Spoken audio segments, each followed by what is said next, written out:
Welcome to the RadioU podcast. I'm Hudson. And I'm Allie. Coming up, Chance the Rapper is now $35 richer. Also, let's test our opening day knowledge. All that and more on the way next. PlayStation is actually doing it. They've been caught. 8772 RadioU or the talkback button in the new RadioU app. PlayStation has been caught with dynamic pricing. Okay. The thing that we are all worried about. The thing that is our enemy. They have been caught showing major price differences.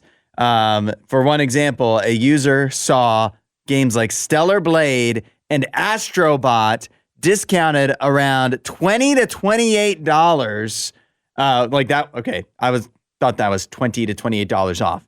No, that's as low price. as $20, okay. Between $20 and $28, while other users were seeing them at over $39. What? So like a 75 to 50% difference of price just based off of if you happen to be, I guess, lucky that day, or they really wanted you to buy this game, or maybe they did it. Yeah. And so they have been caught in the PlayStation Store using dynamic pricing, where just basically based off of no special deal that's available to everybody, just based off of your particular circumstance that day, how much you would be paying for a game. Terrible. This really is my number one enemy because I am very skeptical of all of these things now. All of these brands that are doing, whether it's the digital price tags or, stuff like this where you're logging onto a website like Amazon or something, and they're showing you a discounted price, but everybody's discounted price is different.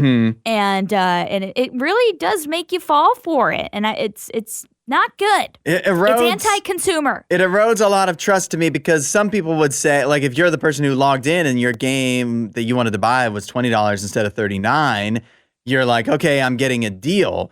But then you can't be sure that you're not the person who's getting charged extra for it. Well, because you don't know. You can say $39 is the normal price, but if you're giving somebody else $20 for no reason no reason that's specific to them, that feels like you're charging me more when you could be charging me less, and it feels like I'm getting ripped off. It definitely does, especially because if it's all listed as discounted, but it's like discounted at different prices. So it's like 20, 28, 39, whatever.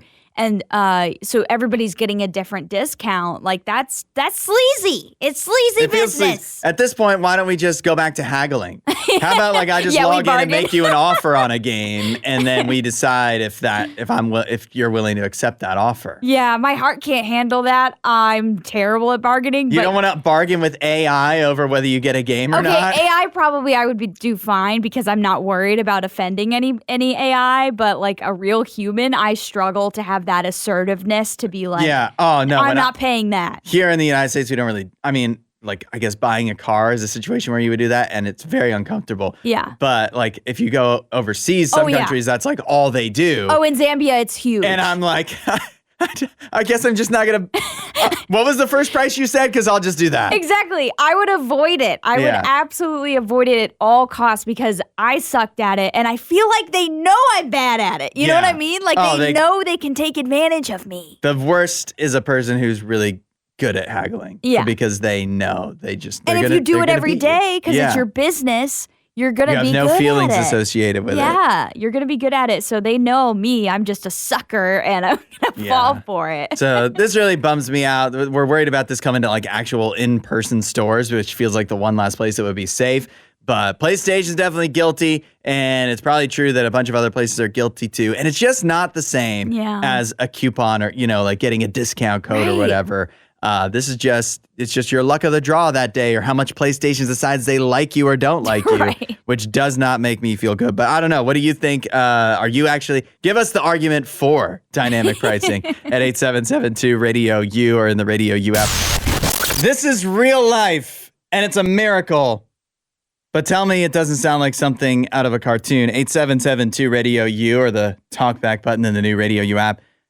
A brain-dead woman, was jolted back to life thanks to a pothole. What? Yeah. This happened in India.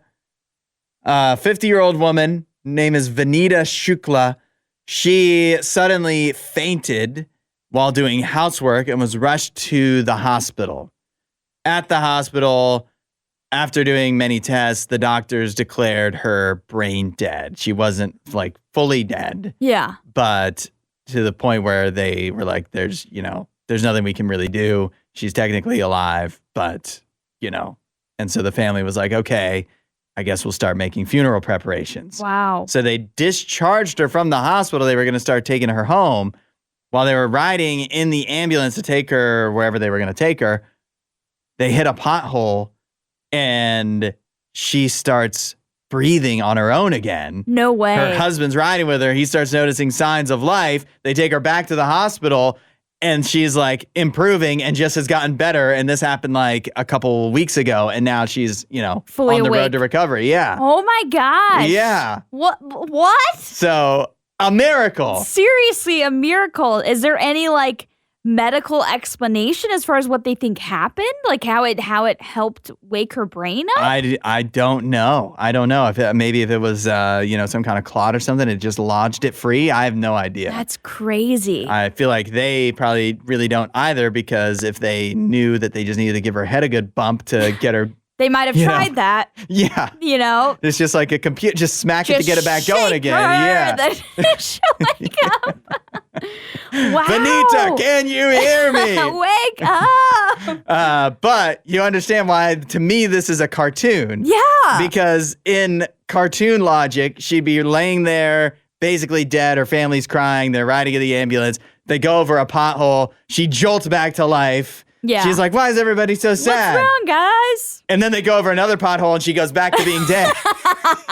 Definitely would happen. And that would happen like 2 or 3 times. That's all I can picture. But the good news is this is real. She is actually she's alive. awake and talking to her family members. That is crazy. Yeah. That is crazy. Life truly is a miracle. And this proves it. The next time you go over a pothole, just keep this in mind. Yeah. It says here in this article, between 2020 and 2024, potholes caused 9,000 deaths, and Vanita's miraculous recovery cannot make up for that. 9,000 deaths, one life. Yeah. It brought back somebody. Yeah. Oh, my goodness. Pretty amazing. That's crazy to think that people, I guess, accidents. In India, the roads are bad, is what I'm understanding. Yeah. So even though sometimes I know around the RadioU studios and stuff, people always like to complain about potholes. It's nothing. Oh, it's believe nothing. me, in Zambia, we had potholes you would drive into and out of, take up the whole road. There's a picture here of basically that happening with an ambulance. Yeah. So you can only imagine how people riding in the ambulance typically going through potholes like that probably wouldn't really help their condition. Yeah. But this is the one instance where it does. Not only did it help, it really helped. A man in North Carolina gave into his intrusive thoughts, and now he's finally paying the price. Oh, no. 8772 RadioU or the talkback button in the new RadioU app. This guy was thinking, you can make music with AI. You can make bots that stream music with AI. Oh, no. What if you make an AI streaming loop? And you make the music with AI, load it into the streaming services, make your AI bots stream the music that you made with AI endlessly, profit. Ah. And boy, did he for a while. Really? Yeah, this guy in North Carolina, he was able to collect more than $8 million in royalties by doing this. Oh my gosh, I had to take so many streams because they barely pay the artist anything. Yeah, so many streams over so much time. But if you have bots that can just run the numbers up, and you have AI music where you can just create endlessly a ridiculous amount of music, so that you can just be stacking on stacking all the streams, I guess it does add up, and it added up to $8 million. Woo! So business was booming for a while, but he did eventually. Now he just pleaded guilty to using AI to do this, to fraudulently collect royalties and fake billions of streams. And so now he's got to pay this money back. He pleaded guilty to wire fraud conspiracy. He could face up to 5 years in prison, and he's forfeiting the millions of dollars he made. Hopefully he didn't spend it all. Yeah, right? Because at that point, you'd have to work for it to get it back. Like, I don't even know how you would pay it back, Yeah. If he's doing a scheme like this, it makes me think he doesn't have a lot of money to begin with. Maybe it's one of those things where it was like, if you can pay back $6 million out of the $8 million, we'll call it square. Yeah. Because they're probably, like these streaming servers are probably thinking they're not going to get the money back in the first place. Sure. Because if somebody, like once they pay it, it's gone, right? Right. So if he didn't spend all of it, they're just like, give us back what you can. And give us back something. We'll call it even, but also you need to go to prison. Yeah. Yeah, seriously. This is bad, though, because it does say here that, I don't really know how all of the streaming payouts work, but it says that a lot of the streaming payouts come from a shared pool. Mm-hmm. And so that shared pool of money, you're now pulling all of that money away from actual legitimate artists and bands when you're making this fake music and then fake bots to stream all of it. Yeah. So that's really terrible. Spotify or whatever streaming service it is, there's only so much they can pay. Yeah. And so obviously that's probably going to be proportioned out to be some of the bigger artists are going to get a big portion of that. But if you can just find a way to all those fractions of pennies per stream, they add up. Yeah. And so he was racking those up, taking it away from potentially other artists. So. Man, way to go big or go home, but also make yourself super noticeable for the streaming services. Like, whoa, why is this AI stuff getting billions of streams? Like, it's going to be obvious that you're committing fraud. And the thing is, if he had just made like a bajillion AI songs and uploaded those, I know Spotify has definitely been vocal, and I'm sure Apple has too, of like they're removing a lot of the AI made stuff. Okay. But at the same time, they're not removing all of it. He probably could have made, we probably all know anyways, some AI artists that are actually like pretty popular on streaming. Unfortunately. And so you can make money doing that, but the problem is where he was using bots to fake it all. Yeah. He was pulling a Drake on Spotify, and so, allegedly. And so that I feel like is where the problem came in. So as with so many crimes, he flew too close to the sun was the problem. Yeah. He probably could have gotten away with it because it probably wouldn't have been a crime to just make music that he didn't actually make. Yeah, just put up all of this AI music and see if somebody would listen to it. Yeah. You would have made much less money, but still, compared to the effort you had to put in, it might have been worthwhile. You might not have had to go to jail. Or you could have just made actual music and then see how many people stream that. Oh, no one. First to worst Thursday. You know how this works. Allie and I have a topic where we pick our first and worst choices from said topic. Then you decide which of us chose better and which picks we missed. Lots of room for interpretation today because the topic is simply vehicles. Yeah. Cars, trucks, SUVs, vans, station wagons. And Allie, you have the first pick. All right. For first, I'm going with my all-time favorite, all-time dream car. If I could own this car, it would be amazing. And that is the 1967 Ford Bronco. So this is a vintage car, but it's coming back in popularity as far as the modern Bronco is back. But I would particularly like this vintage one because I think it looks the best. And if I could get it in pale or powder blue, or maybe even hunter green, I would be so happy. So that's my first. I think it's a beautiful car. I'm kind of going more off of looks and aesthetics as far as these picks. Yeah. But I do believe that it's considered to be a very reliable car as well. So that's my number one pick, the 1967 Ford Bronco. For worst, again, going off of looks here, I just think this car is very ugly. It's the Tesla Cybertruck. Ooh. I don't have anything against somebody that wants to use an EV. Like, that's fine. It's not a personal choice of mine. But I just think that the Cybertruck looks really bad. And I can't even envision a car that looks worse than it, in my opinion. Mm-hmm. There's other cars that I don't think are super aesthetic looking, but the Cybertruck is probably at the top of the list for me for ugly car. Well, buckle up, because I've got one. Oh, yeah? But let's stick with my first. And I'm in a similar vein of you. I was just thinking, what would I feel the coolest? Driving around. Like, what would I want people to see?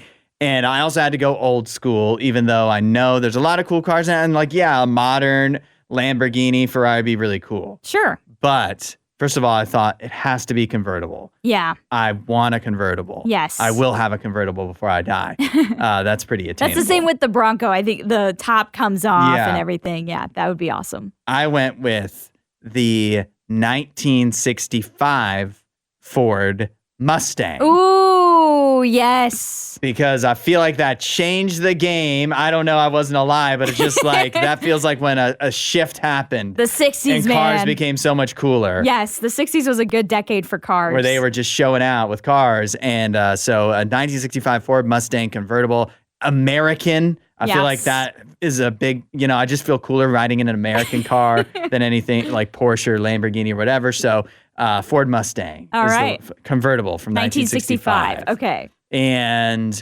for worst, I am going with the ugliest car I think that has ever been created. Uglier, even than the Cybertruck. And while this is going purely off of coolness factor, this also I feel like has, I feel like there's some merits to the Cybertruck as far as like futuristic goes. Okay. That definitely do not apply to this car, and that is the Nissan Cube. The Nissan Cube. I understand, like, I was thinking smart car. Those aren't really much to look at, but I see the efficiency factor of it. Like, if you're just one person, you just want gas mileage or whatever, you want to be able to fit in and out of in city life, that works. Nissan Cube, what is the point of it?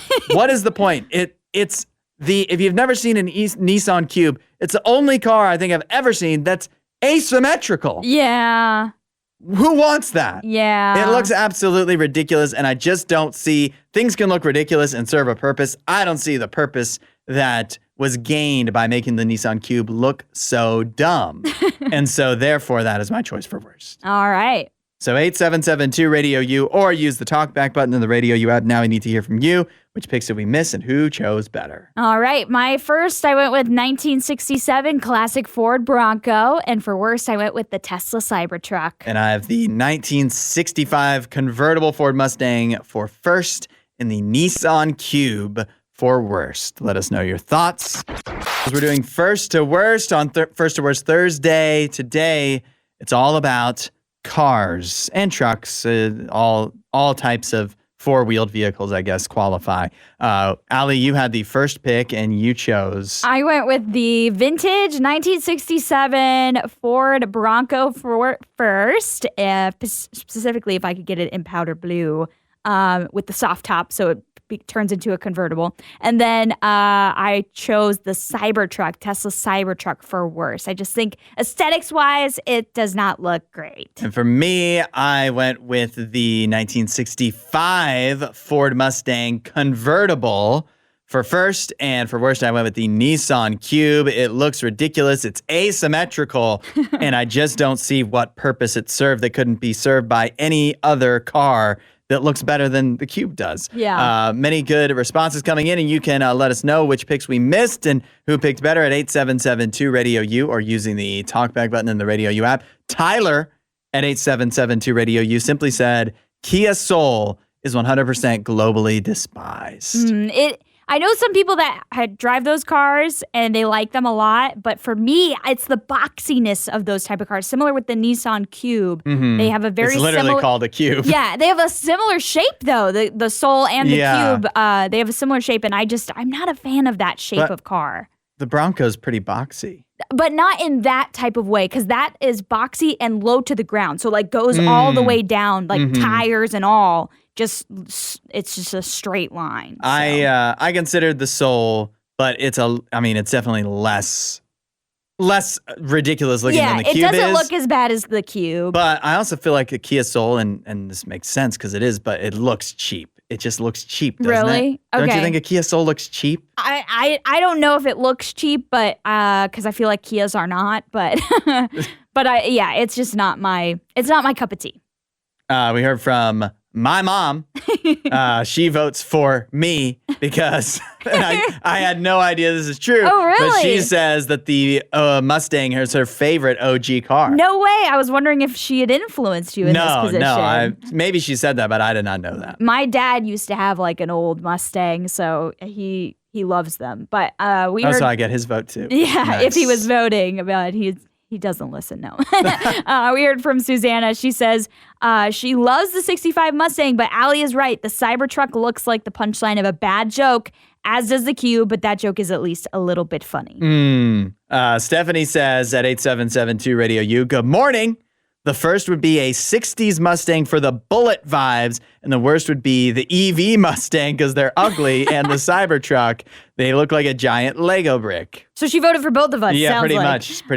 We heard from Chad. He says this vote is strictly based on worst. I respect the fact that both of you picked vintage cars as your best, but the Cybertruck looks horrible in this modern day and age. My best would be the Chevy Camaro, like the one used for Bumblebee in the Transformers movies. Yeah, that does make me feel very nostalgic with the Bumblebee. We got a lot more votes coming in. You can share your thoughts as well at 8772 Radio U or using the talkback button in the new Radio U app. First to worst cars, Allie's picks are... I went with the 1967 vintage Ford Bronco, and for worst, I went with the Cybertruck. I've got the 65 Mustang convertible for first, the Nissan Cube for worst. Let us know which picks we missed, who picked better. More first to worst on Radio U mornings, 8772 Radio U, or use the talkback button in the new Radio U app to let us know your thoughts. Today's first to worst, where we're ranking the best and worst cars of all time. Allie, your picks? I went with the 1967 vintage Ford Bronco for first, and I went with the Tesla Cybertruck for worst. And I have the 65 Mustang convertible for first. I went with the Nissan Cube, an asymmetrical car, for worse. Lots of good votes, lots of good thoughts coming in. You can let us know which picks we missed and who picked better. Mike said, good morning. I can get on board with both of your picks for first. My worst, his first would be a Saturn Sky. Okay. I don't know what that is. Yeah. His worst is the Pontiac Aztec. You got some some deep cuts there. Yeah, Mike. The Pontiac Aztec I'm familiar with. It's an older, and not like old like R6, but like from the 2000s probably. Oh, the 2000s. Okay. It's an SUV. Okay. Well, we heard from John, and he's on the same page. He says you guys missed the boat with the ugliest car, the Pontiac Aztec, by far the ugliest car I've ever seen. I don't know if I've ever seen it. I don't remember it. Yeah, I don't feel like you don't see many of those on the road at this point. Yeah. They didn't really stand the test of time. I see way too many of those. Nor do I see Cybertrucks. many Saturn Skies on the road. I just looked it up. It looks familiar, but I mean, Okay, yes, I have seen this. It looked like it had a mustache in the front. I remember that. I remember that. It has a unique face, the Pontiac Aztec.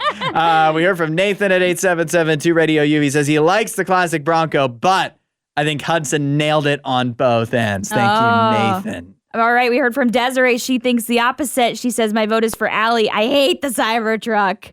All right. So,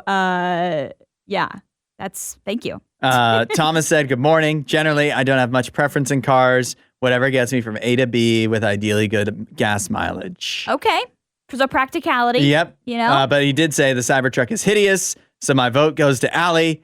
And happy opening day, go Red Sox. All right, Thank Thomas. you, Thomas. Thank you. I'd be more upset for you not voting for me if you weren't a Red Sox fan. We heard from Josh. He says, Echo 1 would be my not hesitate to take home, but I disagree with the majority. The Cybertruck, I feel, looks like a DeLorean on steroids. And who doesn't like Back to the Future? And then Eric said, wasn't it the Aztec Walter White's vehicle in Breaking Bad? Oh, was it? Is it? I don't know. I didn't remember that. I feel like I would remember that. That's so funny. But, it is. I see an image right here of Walter next to one. Well, if Walter White drove it can't be that bad. My mom also got back in. She says the AMC Gremlin is the ugliest car. I looked that up, and I don't really have strong feelings about it. But it did remind me, because I was like, is that the car that had 3 wheels? And it's not. Okay. They made a 3-wheel car, and I was just looking it up, is in the UK. And they made it for a long time. It's one of the best-selling fiberglass cars of all time. I don't know what that means, but that's what it said. It's called the Reliant Robin, and it literally had 2 wheels in the back and 1 wheel in the front. I've seen trucks like that, particularly from Asia. Okay. With like little tiny trucks with the only 3 wheels. And I just feel like, how did that not tip over? I know. That's what I always wondered. I was like, how is that, particularly that one's called Reliable Robin? Reliant Reliant. the name of the company, just like Reliant K. Reliant K, yeah, okay. But spelled differently. Okay, But that's where okay. they got their name. And then Robin is the name I would of the car. imagine that car's not very reliable because of, with the 3 wheels. We sold a lot of them. Yeah, and that's they made it for a long time, that's apparently. crazy Very to me. popular in the UK. Well, We didn't have it here. makes sense with the UK, I guess, because they have very small roads and narrow roads and very small parking spots. So that might be why this Gremlin was also popular there. But that's a great name for a car, a Gremlin. Abby said, 1 vote for Allie, continue to Cybertruck shaming. We also heard from Ben. He says the Mitsubishi Flying Pug has to be up there for ugly cars, though it does have its charm. Surely that's not his name. So what is he actually talking about? I don't know. Should we look it up? I kind of feel the same way about the Gremlin. I could see why your mom would say it's an ugly car, but it also has its charm to it. Yeah. Do you have such a fun name. Do you have any honorable mentions? I do for a modern car that I like the Telluride. The Kia Telluride, I think looks really nice. Okay. Yeah. I mean, I can't do this whole thing without mentioning Jeeps. I really strongly considered the Gladiator. That's like the big Jeep. That's like a big version of the Wrangler. That's like convertible and whatever. Okay. But actually the Jeep trucks too, just like any Jeep pretty much that's cooler than my current Jeep, which is the lowest end of all Jeeps. It's so low that I don't even get ducked with the Jeep. Yeah. And there's a big Jeep that parks next to me here and always makes me feel inadequate. But it's because he's got a cool Jeep. He's driving that. So all you're the like, ducks. so you're like, it's cool. Yeah. Yeah. Okay, I'm not finding the flying pig thing. Okay, wait. Flying pug. Okay, I did find it. Yeah, I definitely could see why someone would consider. What is it actually called? It is called the Flying Pug. I looked it up and that's what you can, or Flying Pajero Jr. is what it's called. All right. So maybe Pug is like a shortened name. I thought it would be something we all be familiar with, that it's just a nickname. But the Mitsubishi Pajero Jr., aka the Flying Pug. Well, that's some homework for everybody to go look that up. Yeah, look it up. It looks like it's if you could call a car a butler, that's what this would be. It gives me butler vibes. 8772 Radio U or the talkback button in the new Radio U app is always how you can chime in. Our past few in-space updates, we've been talking a lot about the moon because it seems that has become a primary focus once again for both NASA and also other space agencies, because not too long ago we talked about SpaceX announcing that they were shifting from trying to create a base for human beings on Mars to the moon. And sounds like NASA is planning to do the exact same thing. So a lot of real estate up for grabs on the moon it's currently. pretty much all up to be claimed. Yes, and a lot of people trying to claim it. So NASA has announced a plan to spend about $20 billion over the next 7 years to build a moon base near the lunar South Pole. Hudson's just imagining his tax dollars going to this right now. Definitely. The base. Glad we're doing this. Yeah, the base would include habitats, pressurized rovers, and nuclear power systems to support long-term human activity on the moon. The goal is to shift from short visits to a semi-permanent human presence with astronauts living and working on the moon. Great idea. Why do we need this? I guess that's just so they can have a little more time to do research on the moon and then also potentially, eventually, launch from the moon to go to other places. Okay. But why do we need to research the moon? Well, there's still plenty of research to do on the moon. You know, we don't know a whole lot about the dark side of the moon. Yeah. So, yeah. But why do we need to? Well, I think NASA, as a space agency, they're very interested in space. And moon is a part of that. Yeah, this is frustrating. I mean, what's sad is they're talking about paying $20 billion of our money to do this. Yeah. First of all, how about we just get a person there before we start talking about building a whole base and a nuclear power system? I believe that's supposed on the moon. I believe that's supposed to happen within like the next, few months. I'm sure it is. Allie, it's been our entire lifetime somebody's been on the moon. I know, we were talking just about the first to worst with cars. The cars we were talking about lived in those were created in the time that the people were going to the moon. So it was funny. I was listening to somebody the other day talking about space and like why NASA's so good and whatever. And it wasn't you, it was somebody else. But they're like, you don't realize all the inventions that have been made because of NASA, because of, having to figure out, like Velcro was invented because we Teflon. needed that for space. And I'm like, well, we don't have to go to space to invent things. We could also just invent things because they're a good idea. Yeah. But it is true. We have invented a bunch of stuff that has practically shifted, like not just been used for space exhibitions, but also for practical life, like Teflon. It's helpful, but I feel like if we could invent it for the moon, we could invent it for here. Yeah. We could just be like, we need to make this thing and then make it for Earth. Yeah, but we don't have to go all the way to space to do this, is what I'm saying. We can't change the history now. That's how those things were invented. And, they were trying to get to the moon. And it seems that our mission now is to try and get back to the moon and create a base there. You know what I think is happening is back before in the 60s, nobody had been to the moon, right? Nobody had been to space. Yeah. And so they go to space, and then the guys that went to space kind of came back and were like, hey, there's not really that much up here. We can probably, stop worrying about this. That's definitely not what they said. And then now it's been so long that like all of the people from that time are starting to kind of like age out, And so we're a whole new people that has never been to space. Yeah. And we're like, but what if we go though? And then we're just going to do the same thing. People are going to go and they're going to be like, hey, it's basically just empty. Nothing here. Actually, Earth is probably better. And so then they're going to come back. Yeah. Then hopefully we'll restart the cycle all over again. It reminds me of a classic Jim Gaffigan joke. Jim Gaffigan's got a lot of kids, and he talks all the time about, he's like, I don't want to go anywhere. I don't want to do anything. But they're kids. They haven't seen the world. They want to go do stuff all the time. And he's like, I don't want to go anywhere. But yeah, it's kind of like that. This is a new generation of NASA scientists, NASA astronauts, and they want to go do exciting things. And it hasn't been since like the 80s. Somebody should sell them like Six Flags or something, There's nothing there. I don't know why they keep thinking that there's going to be something there. Yeah. It's dust and rocks. We have that here. We have it at home. We have it at home. I feel like we just really don't accept how good we have it here on Earth. Oh, we absolutely do. What if we go to Mars and the moon? Because we Earth would die is better. there? Yeah. Earth is better. It's the best planet. It's the best. Happy opening day for Major League Baseball, Hudson. Yeah. That's the theme of this Right Up My Alley today. So it's baseball opening day trivia. Yeah. All right. So if you want to play along, guys, how this works is I ask Hudson 3 questions. Usually they get progressively harder, but I feel like with this one, they're all probably equally the same. Okay. But you can play along, text in 8772 RadioU. So starting off the bat, who is the team with the best winning percentage on opening day? Historically good opening day winning percentage. Probably a team that's been good for a long time, for most of their history.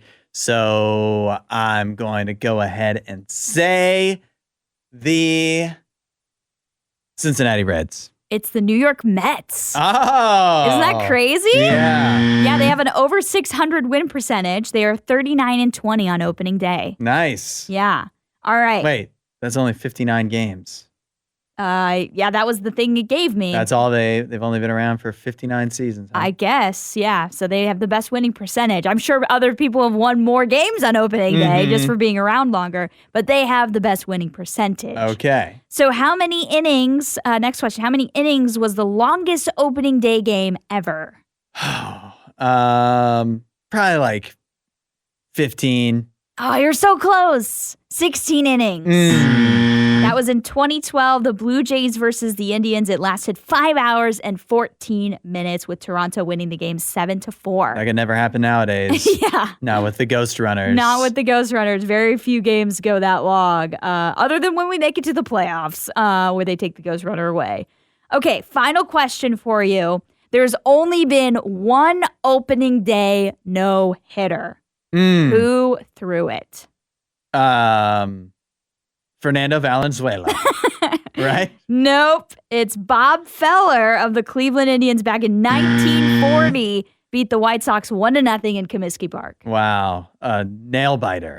Yeah. That must have been thrilling to witness. Yeah, he classically said about that game, he felt he got very lucky. to get that no-hitter. So. All right, opening day. Now I'm ready. Now you're ready. Opening day, games start today for almost every team. Yeah, there's a few not playing, weirdly enough. Yeah, I noticed. Explain that. I don't know why. I always thought it was like everybody's playing. Obviously, New York and San Francisco, it makes sense they're not playing. Is it?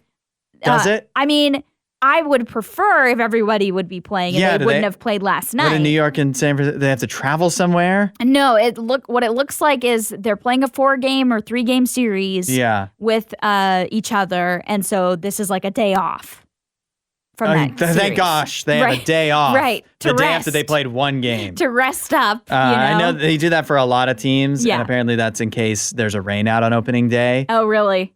Yeah, and so all the excitement, opening day, and then the next day they're nothing, not playing. In case there's a rain out. Right. Hello, you have an entire season to substitute if you have a rain out today. It is very odd. Just play a full 3-day series. I've had that happen before. This year, Cleveland is playing a 4-game series with Seattle, so they're playing because they have a dome. Yeah, and they're playing all 4 days. So, but yeah, that's not the case for everybody. Kansas City's not playing today. The Rockies aren't playing today.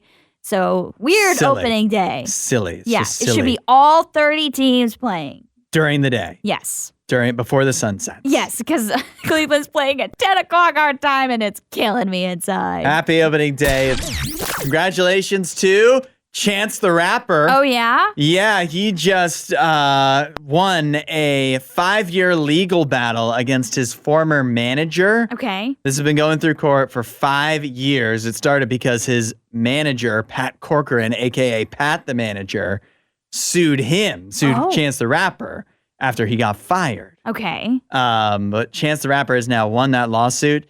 So Chance the Rapper gets $35. I was wondering, I was like, is this a typo? Like, no, he got $35? He has won $35 after a 5-year lawsuit battle through court. That feels fantastic. Yeah. Just to, worth it. Totally worth it to spend so much money, I'm sure, on legal, counsel, and you get $35. Well, I mean, at least Chance the Rapper made a profit and doesn't have to pay the $3.8 million he was initially sued for. So what was the $35 for? I guess because of all the hassle they've had to go through. But for the reason that the lawsuit came into being in the first place is because in 2020, Pat the Manager got fired by Chance the Rapper, claiming that the manager was claiming that Chance the Rapper owed him a bunch of unpaid royalties and commissions totaling $3.8 million. Okay. And so that's why he decided that he needed to go ahead and sue. And then Chance the Rapper countersued him for $1 million, claiming that the manager had mishandled his business deals and attempted to collect kickbacks for his own benefit. So that's kind of why this has been going back and forth and why eventually somebody had to get some kind of money out of it. And I guess the judge in the case or the jury was just like, basically nobody's right and $35. Just let's call it a day. Yeah, it sounds like it says the $35 appeared to be a symbolic gesture signaling the court's endorsement of Bennett's argument. So is that Chance's last name? Yeah. Chance Bennett? Chance the Rapper is Chancellor Bennett. Chancellor Bennett. But what nobody a cool would know. name. Yeah, it is. Yeah. Chance the Rapper's kind of just cool too. Like there's so many rappers, but he's the rapper. He really is the guy. Yeah. Yeah. I've always loved the name Chance. So you know what? I think that's a great name there. And he also said as he was leaving the courtroom, he says, "I claim victory in the name of the Lord." I love it, Chance. Chance the Rapper has had a big fall from glory, though. Oh, really? And it traces back to this time because literally Pat the Manager criticized Chance the Rapper's album, The Big Day. Okay. Calling it freestyle-driven product of subpar quality because Chance the Rapper insisted on rushing the release. And The Big Day is not very good. And honestly, Chance the Rapper has not been really good for a while now. And he used to be in like commercials and stuff all the time. Yeah, he was huge. He was like a potential Super Bowl halftime show kind of name. Right. Now, right up there with Kendrick Lamar. It's still news when he releases something, but it definitely has not been. And he was also a guy, and this could still happen, but he was also like, oh, when's he going to collab with Lecrae? Like, ask if Nene would know. Like, Chance the Rapper, Lecrae rumors are coming up all the time. Well, clearly he believes in God if he's claiming victory in the name of the Lord. Oh, no, yeah. There's definitely something to that. Yeah. He's got some very religious music. Okay. And some that I really enjoy, but it's been a really long time since any of that happened. Maybe Hudson, this will be the thing he needs. Yes. You know, to clear his mind. He's been so busy in so court. Focused. Yeah. On one this bad for 5 album, years. One bad album, then he gets dragged into a lawsuit, and everything is just, you just can't focus on making the music you need to. This will be, he's claimed victory. And go make a great album now. Yeah. Chance. Focus on rapping. Exactly. It's in your name. You are the rapper. You are the rapper. Well, hopefully this is a sign of a turnaround. Yes. Thanks for listening to the RadioU podcast. Don't forget to rate and review the show.